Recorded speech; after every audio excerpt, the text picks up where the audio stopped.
Hello, I'm Ricardo Stanton-Salazar. I am a sociologist of education and a research social scientist. Most currently, I work as a development editor and writing coach, mainly for early career scholars of color. This video is the first of a two-part presentation that addresses the social psychological empowerment of scholars of color, with special attention to the coping strategies used in confronting stressful situations that challenge or interfere with their pursuit of academic goals. For example, getting a manuscript published in an academic journal. I cover a lot of material in this video, so you may plan on watching it in segments.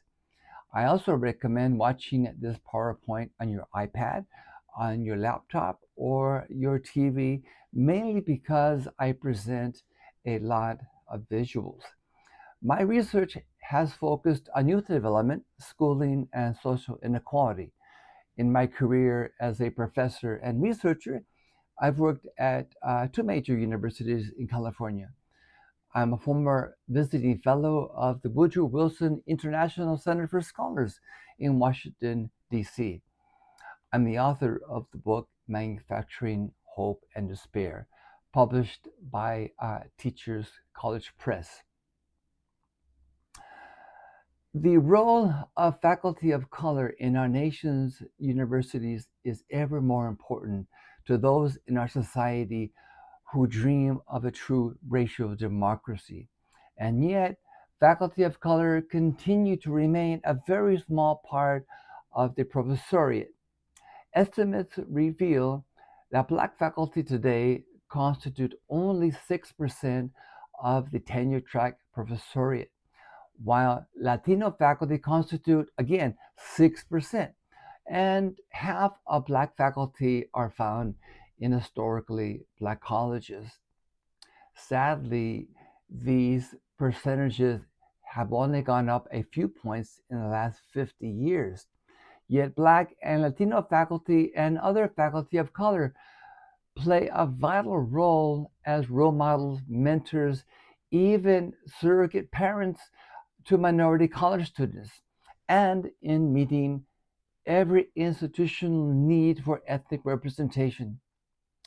It is estimated by 2031, Black and Latino students will comprise 42% of the undergraduate population in the country.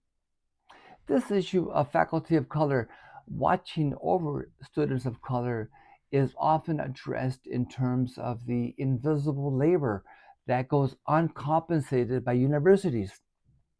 Still, faculty of color in the social sciences, including in various multidisciplinary fields, continue their responsibility of teaching all undergraduates, usually in ways that illuminate the complexities of a highly racialized and class stratified society, and a society still plagued by the marginalization of women and LGBTQ communities. Faculty of color continue to forge ahead, creating new and path-breaking knowledge through research and through publishing manuscripts and books. And they play a vital role in preparing future leaders and informing public policy. And despite the heavy load faculty of color carry, in many ways, they find many ways to be engaged in communities of color. However, the heavy burdens these faculty carry produce enormous stress that can affect their psychological and physical well-being. I'm thinking right now of the title of a book edited by Antisha Allen and Justin Stewart on Black faculty in higher education. The title reads, "We're Not Okay."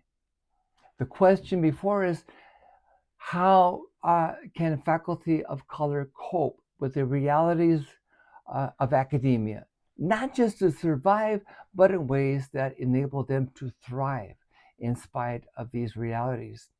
This is the question that drove me to create this two-part video series. In this series, I speak directly to those scholars of color that are in the pre-tenure part of their career or in the midst of their doctoral studies. However, if you are part of a broader audience and you think this video will be helpful to you, please stay with me. The social psychological issues that I address here are relevant to anyone pursuing important and challenging goals in their career. To those scholars of color that are with me today, it is likely you entered academia with a great sense of purpose, grounded in a value system of social justice and the empowerment of your community of origin. This was definitely my experience more than 40 years ago. I believe that at the heart of a successful academic career is a clear understanding of the essential elements of one's own coping patterns. In this case, as they relate to your resilience and overall personal empowerment. Such self-interrogation and insight are vital given all the challenges you face at this time and the challenges you'll face in the years to come.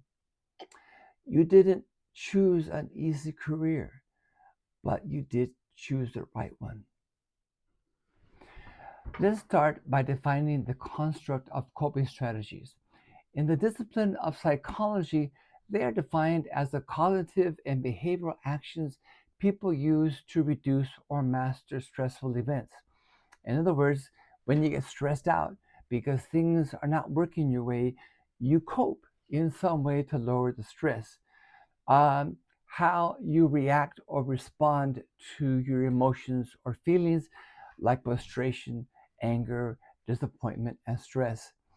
As applied here, it's the coping strategies you use to confront the myriad of challenges and stressors that appear as you pursue different academic goals, like finishing and publishing that manuscript on your desk or writing that grant proposal that will fund your research. Ideally, coping strategies can be innovative and specific to this situation, but for most of us, they are patterned ways of thinking, behaving, and feeling. Whether it is the academic world of psychologists or the world of social scientists, patterns of human behavior and thinking are what is considered important and deserving of study. It's vital that viewers understand that when a person is embedded in an oppressive environment, coping strategies can become a distress pattern, a rich set of thoughts, behaviors, and feelings that ultimately are self-damaging and that are counter to to developing coping strategies that are truly empowering. Often these reactive thoughts and behaviors have to do with immediately finding relief from a painful or frustrating situation. But coping, but such coping does not help the situation. Distress patterns can lead to burnout and thus an inability to make one's intended contributions to the field. Next, let's consider coping from a position of personal empowerment, thus a need for a model of empowerment that emphasizes increasing the effectiveness of coping strategies even when the environment you work in turns hostile. So let's define empowered coping as a two-dimensional process. First, an enhanced ability to utilize all of your cognitive, psychological, emotional, and intellectual resources when confronting circumstances that interfere with attaining a particular academic goal. Of course, these circumstances very much include stressful, racialized experiences on your college campus. Secondly, as enhanced or unambivalent ability to reach out and mobilize supportive relationships in your social network. First, an example of coping as a distress pattern, one that you might recognize. In preparing your manuscript to send to a journal editor, you begin to doubt yourself and imagine the editor expressing a look of disappointment and then putting your paper on a back pile. You feel a jolt of stress. Then comes a headache, lack of energy, feeling of anxiety, and perhaps even insomnia at night. Self-doubt is an expression of your inner critic, a distress pattern that is disempowering and energy draining. In truth, this self-doubt is a distortion of your true intellectual strength, precisely because you know deep down you are a first-rate scholar with so much to offer your field and to the world. You entered this profession because you wanted to make a difference. Self-doubt is an expression of an irrational inner critic. The question is how to respond to this irrational thought and feeling. You speak gently to this critic as you would to someone outside the world of academia. You say, listen, to produce first-rate scholarship requires that a scholar receive critique by one's peers. It also requires the scholar to engage in a continual, critical, and thoughtful examination of how to develop their work. This self-talk is reflective of an active, empowered coping strategy. Now, a more elaborate example of an active, empowered coping strategy. You finally receive an email from the journal editor along with review commentary. It's a significant revise and resubmit. You experience a jolt of disappointment and stress. For a moment, there's doubt regarding your scholarship, but then you shift.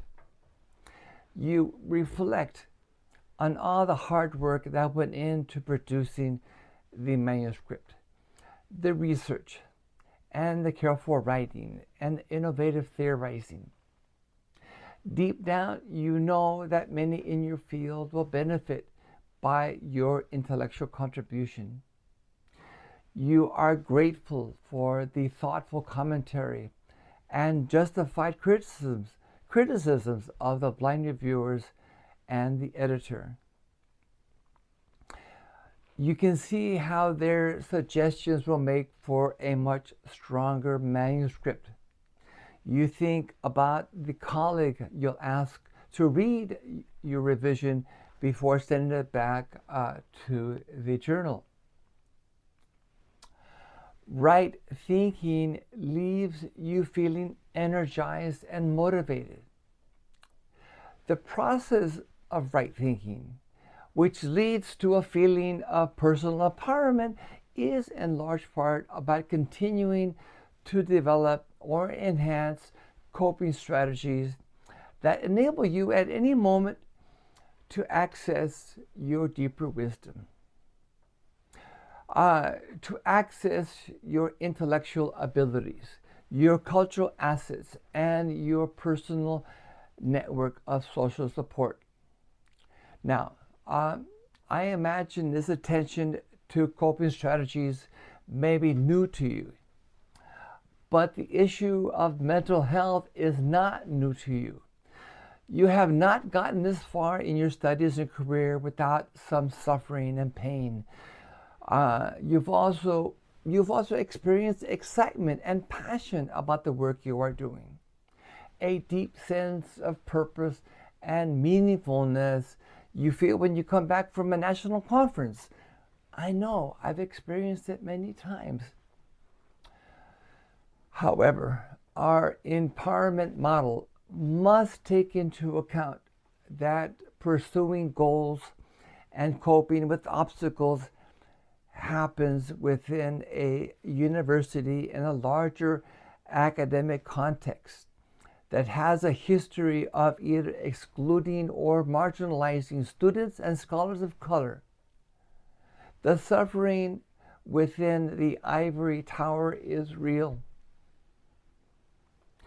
The university can be an exciting and wonderful place, but it's brimming with the same social and political conflicts of the wider society. Right now, at this moment, the nation is in crisis, and it is affecting our nation's universities, in many ways. Now for the agenda. In this video, I'll address 6 interrelated issues, and in the second accompanying video, also on my YouTube channel, I cover 4. First, I introduce the mountain metaphor, an analogy that I currently use in coaching early career scholars. Next, I share a bit about my own personal life and instances where I had to dip into my reservoir of resilience to either recover from trauma or deal with blocked opportunity. Then I cover some of the institutional obstacles and racialized experiences that faculty of color routinely face at the university, including microaggressions. Next, I highlight the thinking and coping patterns that might emerge when tackling the struggles, the obstacles, and the stresses of academic life. Among the patterns I address is the imposture syndrome. From there, I address the stress and anxiety that often affects your body when confronted with an obstacle on your path. Finally, I end by introducing the construct of the inner sage, that part of your consciousness that deactivates troublesome coping patterns and that puts you in touch with the fullness of your intelligence and the use of all of your cultural, linguistic, and intellectual assets. In the second video, also on my YouTube channel, as I said before, I continue by addressing the following 4 issues. First, I talk about how you address obstacles that interfere with your pursuit of a goal by calling forth your own inner sage and by activating what I call the 4 R's: reflection and reevaluation, resource, and receptivity. I provide a number of examples from my own life. When addressing the dimension of reflection and reevaluation, I talk about the importance of critical consciousness. That is, your enlightened understanding of the power structures that exist in academia. In other words, how you cope effectively given the power structures of class, of race, class, and gender. I also address the other dimension of your inner sage as a source of your self-compassion, your healing, and your self-confidence. I end by having you think about transformation in terms of the creative energy stored within you and in terms of the release of this energy when striving to attain your academic goals. Let me introduce to you the mountain metaphor and analogy that I currently use in my coaching of early career scholars. The mountain peaks represent the various professional goals in your career.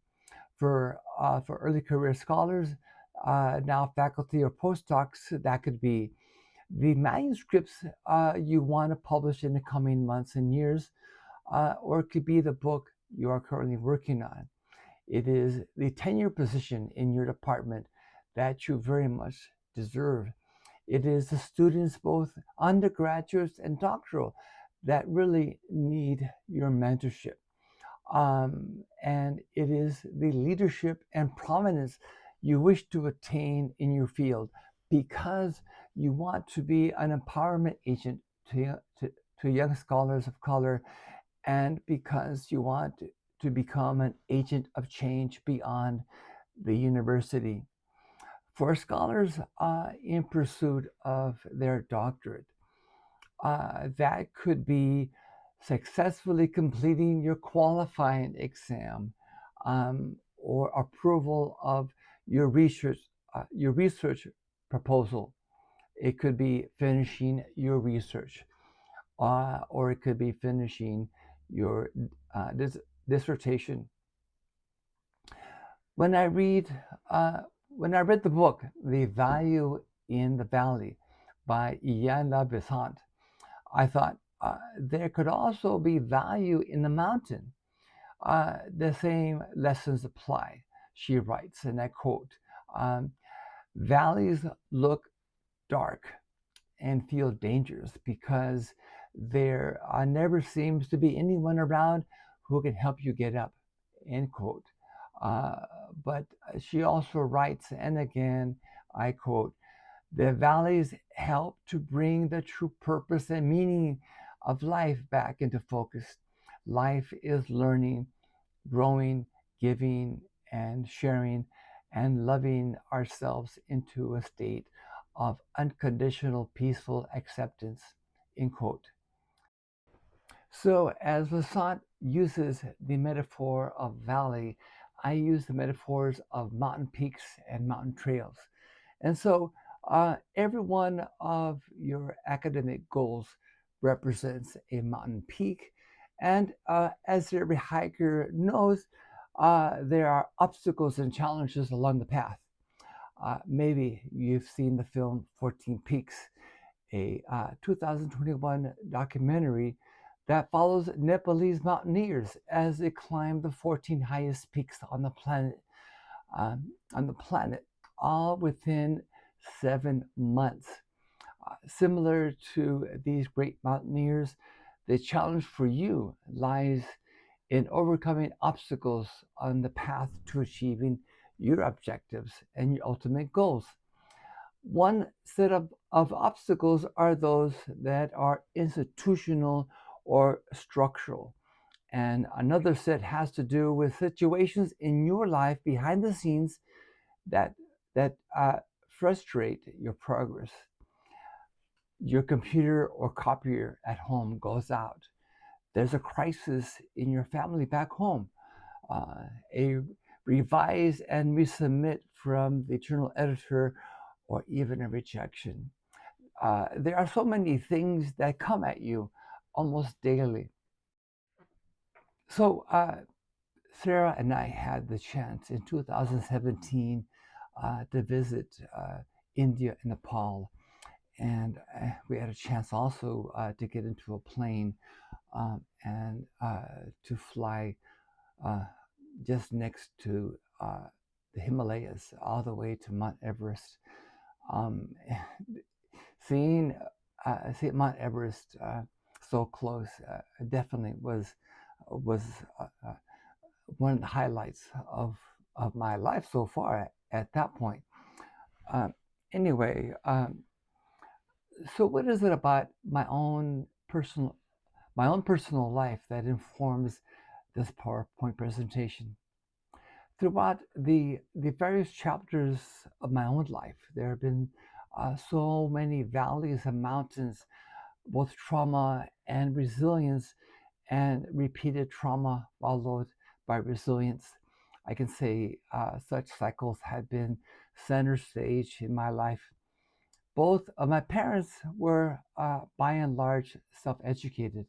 That is, little formal schooling as we know it today. On their own, they learned how to read and write in 2 languages. My dad was raised in 2 languages, and my immigrant mother learned English. Both of my parents were full of insight into the world in so many ways. These facts are a testament to their tenacity and resilience. And I'm deeply, deeply grateful for all the ways that they struggled as best they could to limit the adverse effects of class and race on my development throughout my childhood and throughout my adolescence. I grew up in the 1960s in a predominantly Black neighborhood in the urban area of San Diego, California. But I was the fair-skinned, blue-eyed kid on the block, the son of a dark-skinned Mexican immigrant mother and a biracial father. At an early age, my biracial self witnessed racial bigotry in my surroundings. I witnessed tacit forms of racial segregation and other forms of racism. And yes, I struggled with my own internalized racism.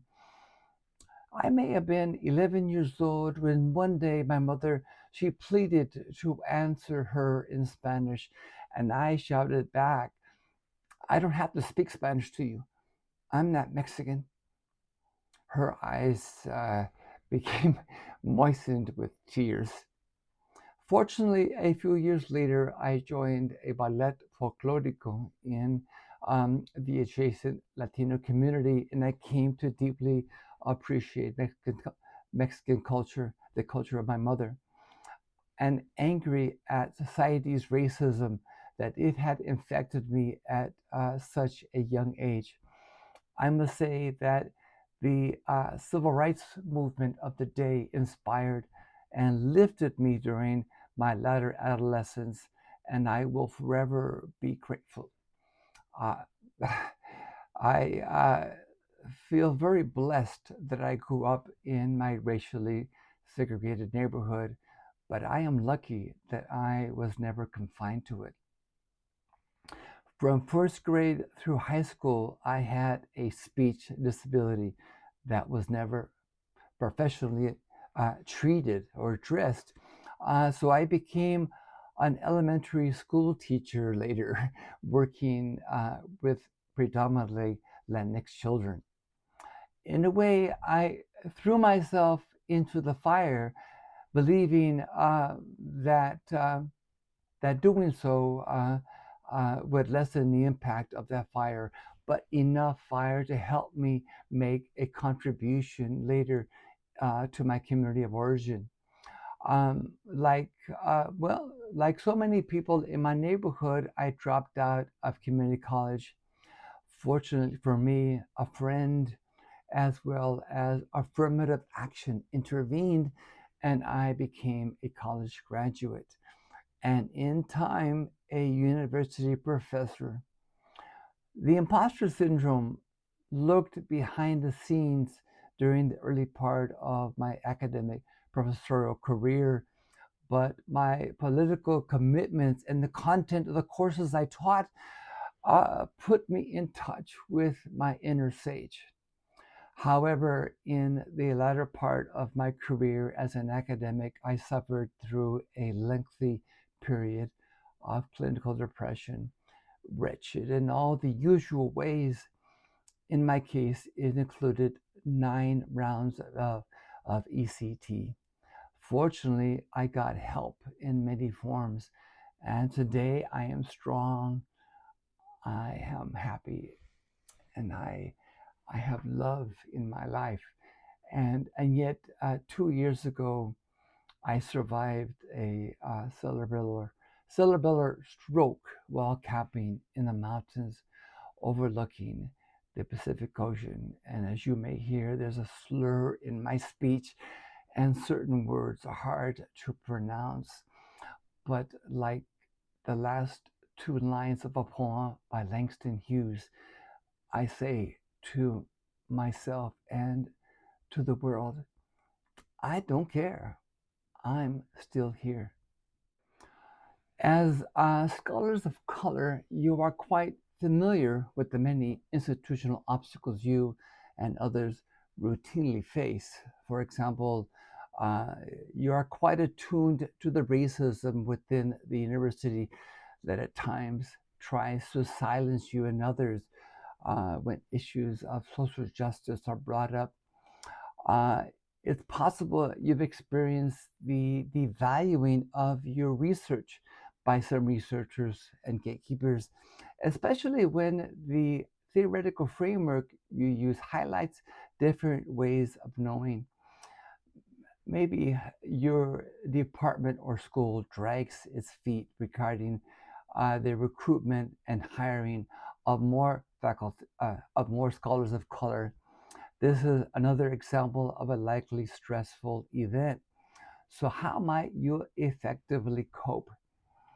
You might be in a department where some white faculty and administrators have not been trained to be attuned to the subtle and institutional forms of racial discrimination and to their own racial biases. We know that faculty of color sometimes are called to educate white faculty about how diversity initiatives are critical to the culture of the university. Uh, an instance of invisible and uncompensated labor. And at this moment in history, there is a racist and vicious attack on DEI programs in higher education and ethnic studies in our high schools. Um, in the early part of my academic career, my department chair, a white male, called me into his office and told me to moderate or soften the way that I taught issues of race and gender inequality, that I was making white students and male students uncomfortable. I couldn't believe it. Remember, I was seeking tenure, and he was dictating one of the conditions that would be taken into account.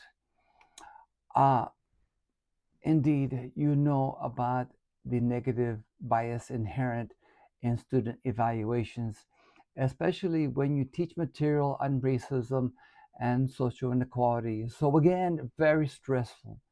How might you cope in an effective way? Maybe you're alert to the lack of mentorship by established senior faculty of color. Of course, such mentorship would be another instance of invisible and uncompensated labor. We know too that early career faculty of color um, are expected to not only mentor and provide emotional support to individual students of color, they're also asked to oversee and support campus programs designed to engage and support these students. These campus programs are vital, yet this is one more form of invisible and uncompensated labor. Then there are long periods of isolation, even when you're at the university. And maybe you're the only scholar of color in your department. Is there a sense of belonging that is essential to your success? I think so. Microaggressions. Let me speak for a moment regarding another significant source of stress that has to be understood as institutional or systemic. We know them as microaggressions. For other viewers of this PowerPoint, microaggressions can be defined as verbal or behavioral indignities expressed by dominant group members, brief and commonplace, oftentimes unintentional, sometimes intentional. Though they might appear as innocuous, these slights are derogatory and communicate hostility toward a person or a racial group or a non-conforming gender group. Um, these microaggressions are not innocuous. They create an environment where people of color feel alienated, invalidated, and marginalized. At the university, the preponderance of microaggressions, if left unaddressed, degrades the entire intellectual environment. Before we go any further, let me be very clear. One of the ways that the forces of institutionalized racism in academia impact you is by messing with your mental and physical health. A question here is whether we can talk about institutional racism while skipping over how such racism can impact your mind and body. I don't think so. As I talk about the coping strategies and distress patterns of scholars of color, let me state here 3 assertions that underlie this video presentation. First, the structural or systemic forces of race, class, and gender adversely impact people from marginalized communities through stress and trauma. Second, these structural forces often create conditions that leave marginalized people to cope with stress and trauma in ways that exacerbate their marginality and their distress. Here, coping become distress patterns. Third, people from marginalized communities can and do cope in ways that empower themselves and their community. In this video, I am most interested in this last assertion. However, with the focus on the coping strategies of the individual. I am concerned here with the project of maintaining your physical, psychological, and emotional health so that you reduce the probability of further trauma while working in the belly of the beast, and so that you remain effective and empowered as you pursue your academic goals. The coping strategies you use have a direct effect on the degree you can access your deeper wisdom and your ability to maintain a high degree of persistence and resilience. For this reason, it's necessary that you assess the coping strategies you use across different contexts in academia. So let's be honest. No one likes looking at their own biases. No one likes looking in the mirror and looking at their maladaptive coping patterns. Yet, your mental health and your success in reaching your own goals makes this self-analysis worth it. Great, you made it to this slide. You should immediately notice that I'm hidden from view. That's because in a minute or so, there'll be other faces that appear. You'll see there's a lot going on in the slide. Also, you may have to adjust the volume because I'm using a different microphone. All right, before I go any further, let me again distinguish the 2 types of coping I address in this presentation. Those thinking and behavioral strategies that are disempowering and that wear down a person's resilience and self-efficacy over time. In these cases, such strategies become distress patterns. Then there are those coping strategies that are true agency.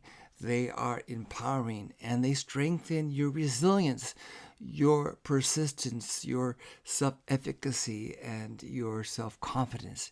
Remember, your emotions or feelings are valid and legit.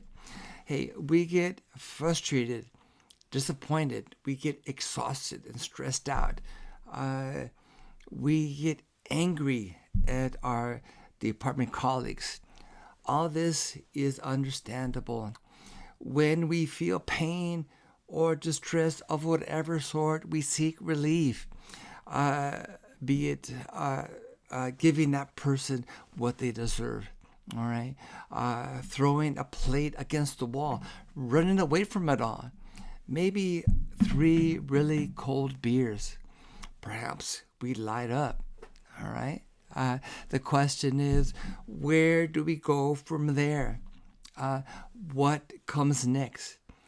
Is there a pattern to our reactive coping behavior?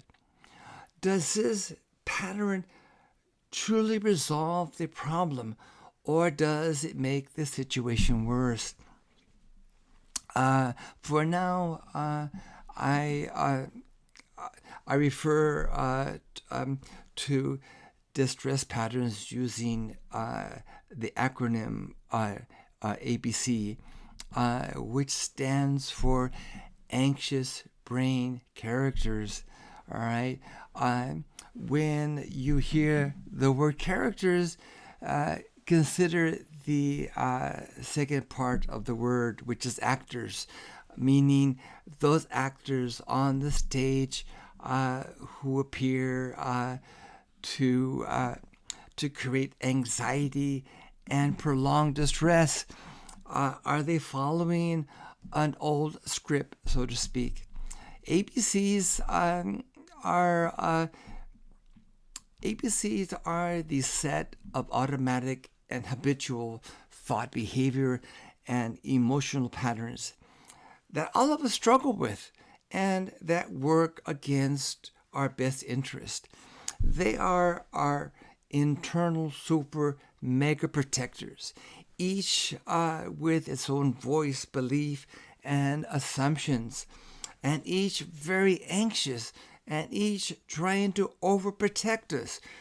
They often appear as the voice of reason and insight, but their concern is survival or surviving, not thriving. They're not always present, but when they surface, they cause much of our anxiety, stress, anger, disappointment, shame, and guilt. This is because these distress patterns, or ABCs, are all motivated by irrational fear. And as you can see here, these characters do not look composed, and to think they live within you and they cause you much suffering. They also wreak havoc on all the relationships that are important to you, relationships in your family and in the workplace. Now, using imaginary characters are helpful in that such characters allow us to think about our thinking, and in this case, to catch the emergence of a distress pattern, or as I introduce here, an ABC, an anxious brain character. Now, when you're upset, you likely are first aware of your feelings. For example, you may blame your partner for being inconsiderate about a deadline you have, so you growl. Okay, it's not so likely that you are thinking about the thought pattern that occurred before the feelings. Okay, so you feel she or he is being inconsiderate. You jump to conclusions. Now, for every emotion we experience, it's preceded by a thought. All right. Oftentimes, a reactive ABC, an anxious brain character. Now, is the ABC a cognitive distortion, or is your thought rational, analytical, thoughtful, and perceptive? Thinking about your thinking in a non-judgmental way is hard. It's a habit that has to be cultivated. The author and the coach, Tara Moore, argues that the most destructive ABC is the inner critic. It's the inner voice of self-doubt and even at times anger at oneself. It catastrophizes. It's hard. Its voice is hard and rude and mean. Oh dear. You might hear the following. How can you be so stupid? You have no courage at all. Hey,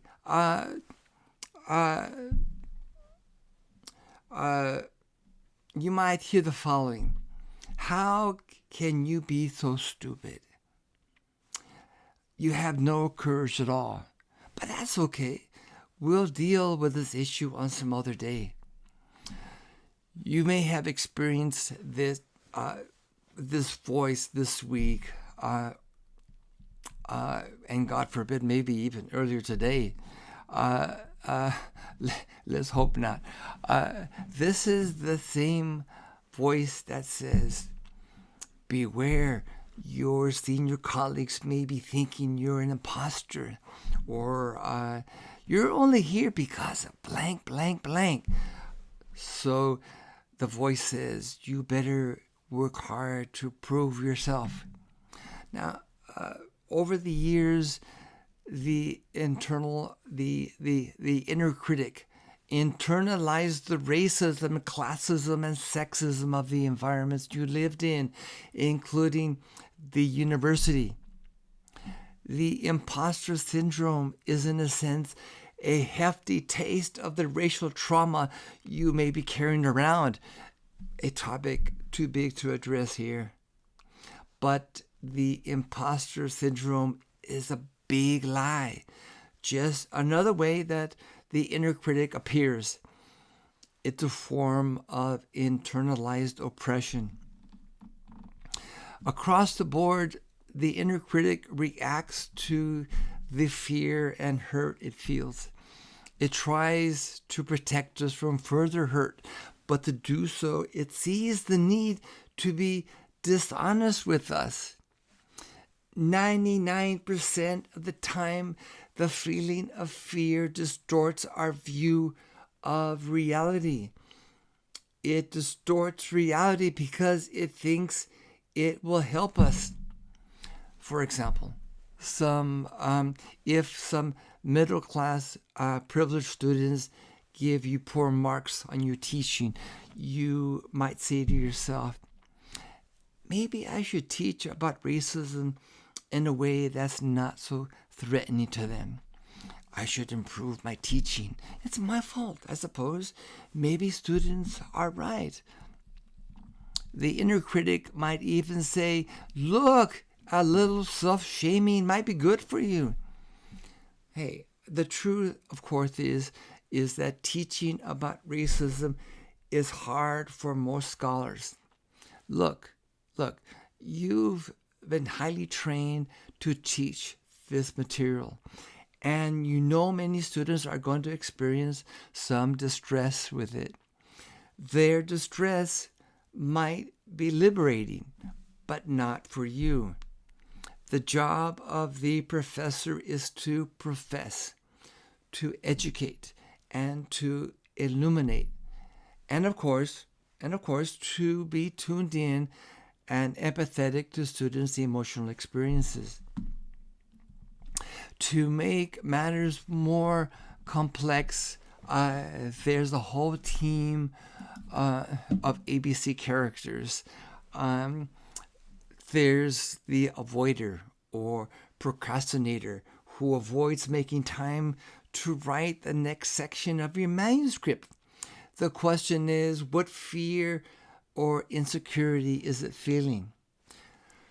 Then there's the isolator and individualist. This ABC finds many reasons to not let you seek help from peers and colleagues, especially when seeking help would indeed help you advance in your work. Perhaps there is the fear of rejection, or the fear of criticism, or maybe you've bought into the myth of individualism.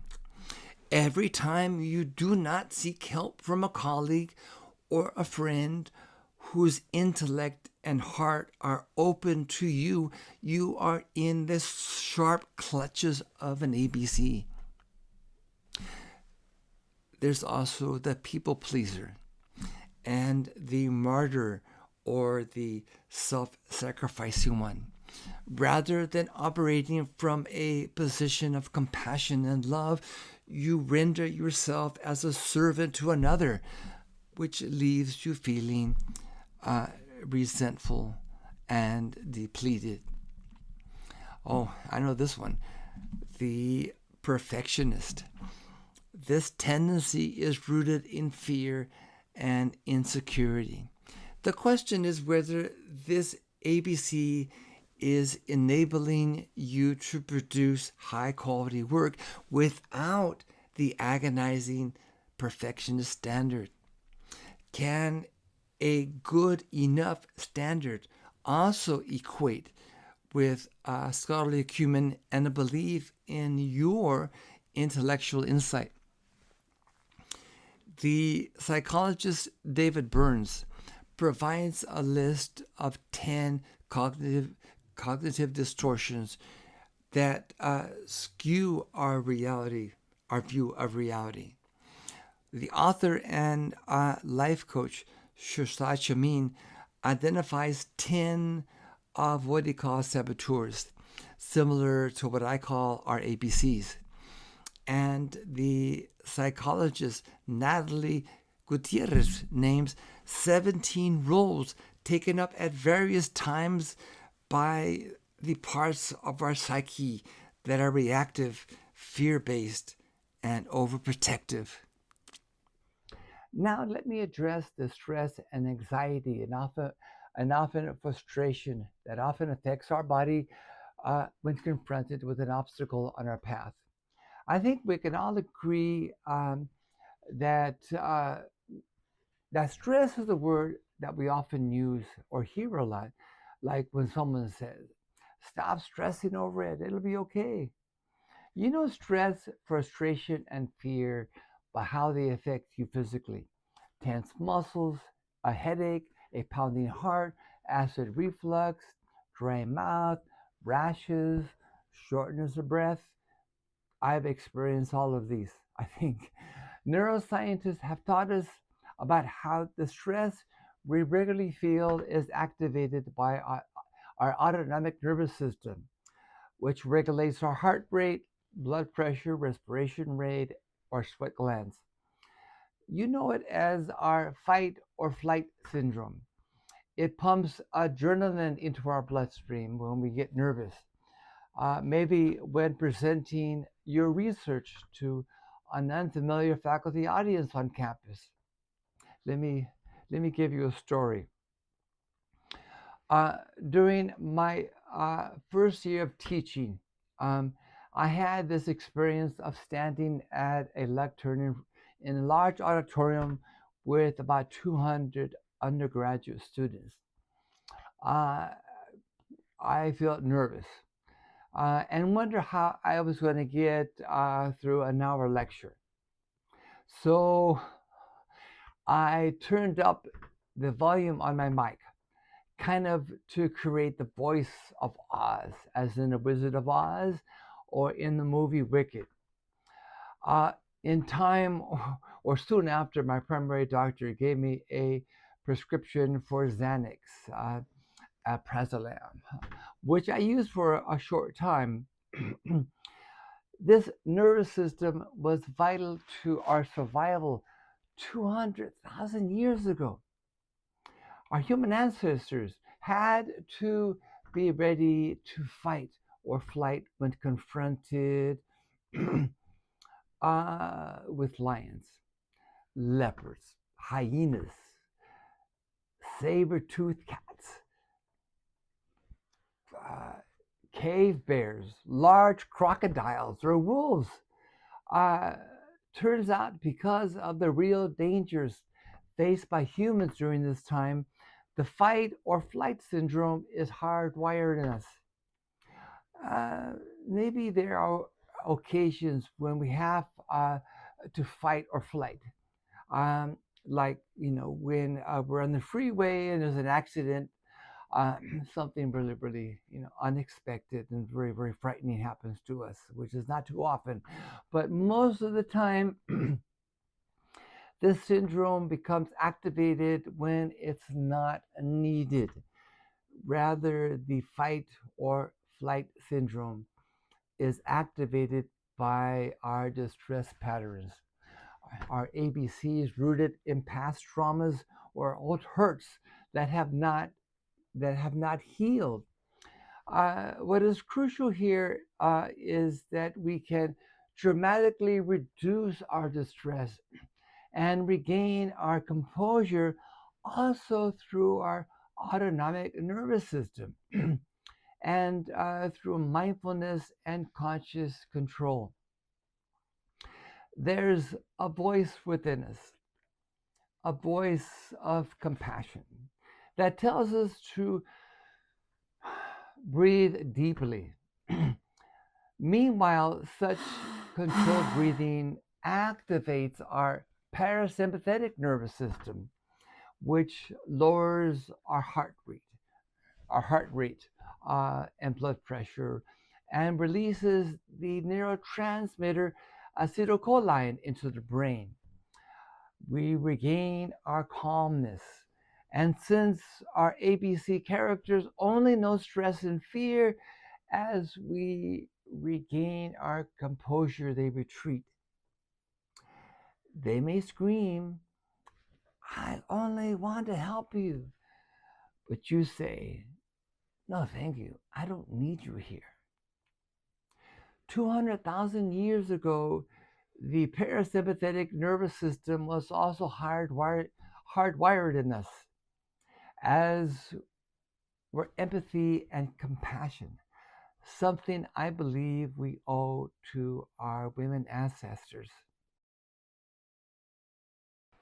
So, how do you deactivate your ABCs? Those internal characters of fear responsible for creating so much physical and emotional distress, and that clearly interfere with you being able to attain important academic goals.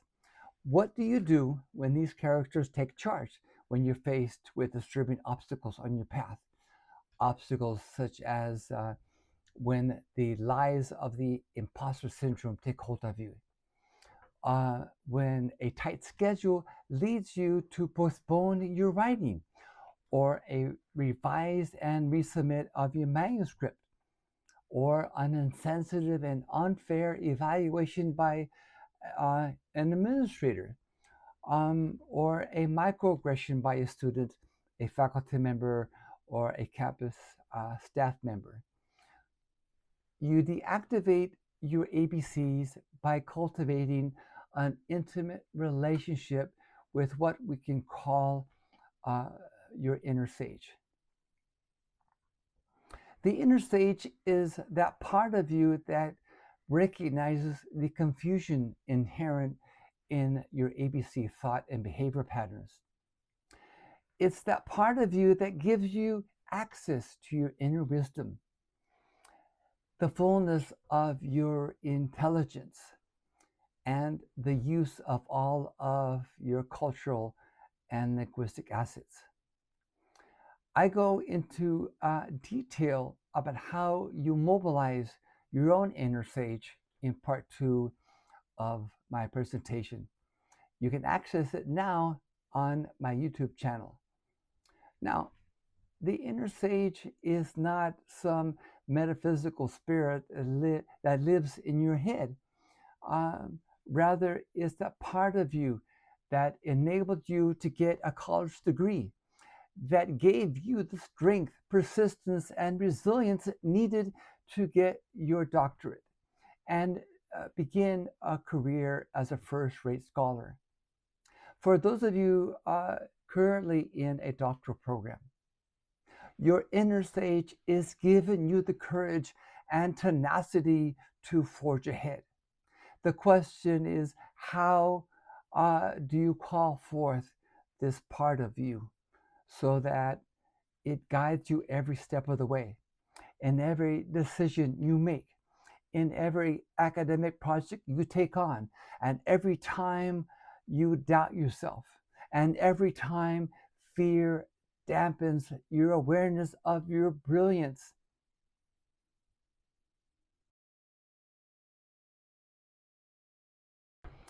If you know my research, you know that I emphasize that your support system and your accumulating social capital are important to your success. The mentors and authentic advisors in your life are indeed vital to your success, but only to the extent that their support brings your inner sage to the forefront of your daily existence. And if religion and faith are central in your life, the sacred spiritual does its amazing work by empowering and giving soulful energy to your inner sage. Please join me for part 2. It is my own inner sage that motivated me to create this 2-part series. I'll see you there. On the next slide, you'll see the poem by Langston Hughes that I mentioned earlier in my presentation. After that, I provide some of the sources I used in creating this video.